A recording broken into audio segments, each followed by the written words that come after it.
I'm Elstar. Welcome to our beginner's guide to World of Warcraft. Make sure you like, comment and subscribe to catch all of my future videos. Sit back, grab yourselves a drink and please enjoy.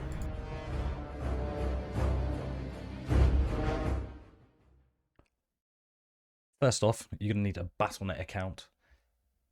You can make one of these by going to the Blizzard website. In the top right hand corner up here you've got a drop down box that says My Account. If you've already got one you can log in. If not, you can create a free account down there. Once you've made yourself a Battle.net account, you're going to need to download Battle.net, which will look like this. Just click on Games, scroll down, find World of Warcraft, and install. So once you've made your account, you'll be able to try World of Warcraft up to level 20 for free. If you want to play past that, you will have to pay for the subscription. There'll be a few other restrictions on your account as well until it's paid, such as trade, the amount of gold that you can make, and the types of players that you can speak to. So once you're in, you're going to need to choose a server. Recommend choosing one of these top two, either Hammer or however you pronounce that. They're new player friendly, so click OK. So there are two factions in World of Warcraft. You've got the Horde and you've got the Alliance. Each have different races to choose from. Races are mainly aesthetic, but each one does have a class ability. But it doesn't make a great deal of difference at a lower level. So once you've chosen your race, you will then need to choose your class. Certain races can only play certain classes. For example, Night Elves can play Druids, and Dwarves cannot play Druids. There are three types of roles in World of Warcraft: a tank, a healer, and a damage dealer. Means this is your first time playing, I would recommend choosing a damage class. All classes can deal damage. So let's go ahead and make a character here. Let's go with we'll go Horde.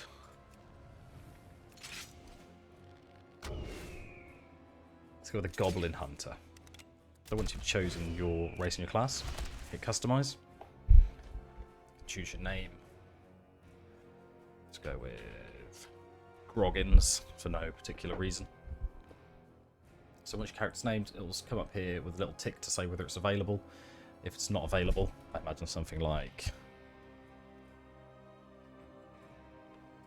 Luke has been taken. Yeah, it will be a little cross just here to say the name's been taken or not. So Groggins is not, so we'll go with that. You can customize your character. Got skin color, what face you want them to have, hairstyle, hair color, eye color, and the chin apparently. Or you can hit randomize and it will give you a random appearance. We'll just keep going until we find one which looks like a menace. There you go. Like him. So once we've made our character, we can choose what area we would like to start in. If you're a beginner, I would recommend Exile's Reach. It's a great tutorial for new players, but for the purpose of this video, I'm going to be choosing the Goblin Starting Zone, which is Build Raw to Port. So we'll click on that, hit Finish, and then we'll have our character appear on our main screen here. If you make more characters with the Create New Character button, they'll also appear in this list. And it's as simple as hitting Enter World to start. So let's talk a bit about the interface.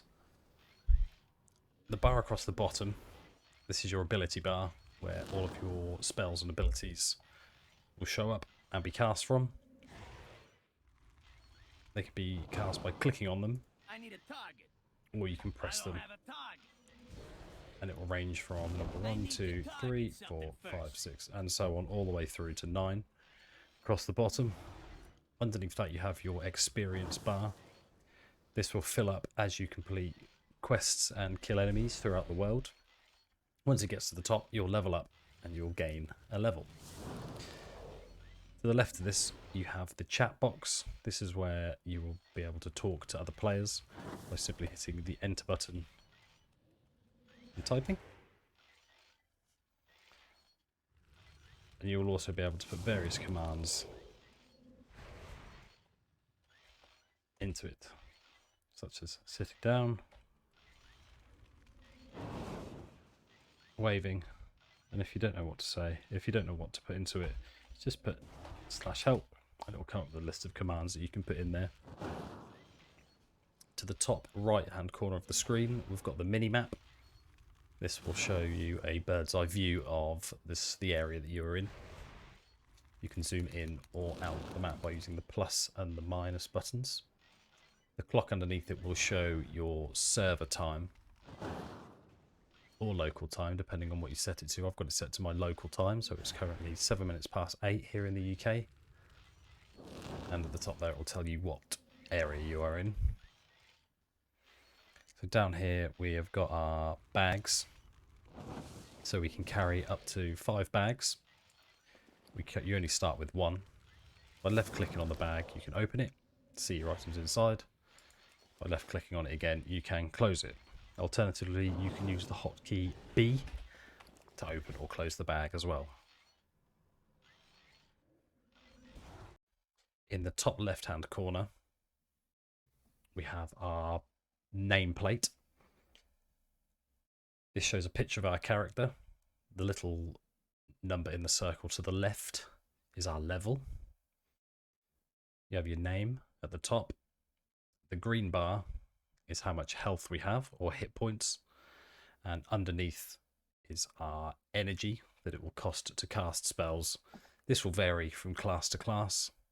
Some classes have mana, and other classes, such as the bear form in Druid or a warrior, will have to use abilities to gain rage to then spend the rage on other abilities. In the bottom right of the screen, we have this bar which has 9 buttons on it. Let's go through them. So the first one is your character information. In here, it will show all of your gear, which is the items that your character is wearing, and any stats that your character have on the right hand side. Next along, we have the spellbook and abilities button. This will show all of your spells and abilities. If you want to use any of these, you can click on them from the book, but I would recommend left clicking and dragging them on to your hotbar at the bottom. The next button along is specialization and talents. So each class can specialize into a certain type of its class, I suppose. So this is a mage, so you can play as an arcane mage, a fire mage, or a frost mage. If you want to change your spec, you can just click on a different one, hit activate, and it's as easy as that. Each spec will have different abilities. Next one along is the achievements button. This is basically a huge list of all the different things that there are to do in the game. From quests to exploring different parts of the map, PvP, dungeons and raids. It goes on and on. There are thousands of things to do, so if you're ever stuck for something to do, you can always pick something off of here and go for it. Next along is your quest log and your map. This can be toggled by pressing M on the keyboard as well. It'll bring up the map here on the left. You can right click to zoom out and left click to zoom in on specific areas of the map. And to the right of the map here, we've got the quest log. This will show you any active quests that you have. They will show up on the map here as numbers or question marks. Next along is the guild and communities tab. If you've already joined a guild, it will come up and show your guild members in the guild chat. But as we're not in a guild, it'll come with a guild finder. You can sort of choose what you're into. So we're going to be, you have to click damage up here to show that you're a damage dealer or a healer or a tank. It depends what sort of guild you're looking for. If you're just getting started, I'd recommend a social and leveling guild. Choose the language as well. Once you search, let's go English, social and leveling, and it will come up with a list of all the different guilds that are available to join. You have to request to join the guild. tell them what spec your character is, and if you want to, you can write a little bit about yourself. And they should get back to you with an invite or a decline. Hopefully you'll get invited. Next along, we've got the group finder. So this is used to find a group for any group content, such as dungeons, raids. You can do PvP to find battlegrounds, or you can start custom groups. Things like quests which require more than one player. Next along, we've got the collections button. This will show your mounts, any pets you have, any toys, heirlooms, and appearances that you've collected. Next along is the adventure guide. This will give you suggested quests on where to go next. If you're stuck for where to go, it's also going to have mechanics for all the dungeons, all the raids. So let's move on to the movement. It's W, A, S and D to move your character around. W is forward, S is backwards, A is to move left, and D is to move right. I think by default A and D are turn left and turn right, but I would recommend rebinding the keys to strafe left and strafe right. If you want to turn your character, you can hold down the right mouse button and just simply move the mouse left or right. If you want to look around without moving your character, you can hold down the left mouse button and move the mouse around. So guys with the exclamation mark above the head, these are the people that will give you quests. Yo. Right click on them to see what quests they've got to offer. It will show you what you have to do, any rewards that you'll get. So from this we're going to get a gun, silver, and bronze, which is the currency, and 340 experience. Hit accept to accept the quest, then go and do it. Once you've done it, the question mark above the head will turn yellow, which means the quest is complete. And it's right click to interact with the character again. Thanks for watching my beginner's guide to World of Warcraft. Make sure you hit the like button, leave a comment on the video, and subscribe for all future videos. Happy questing!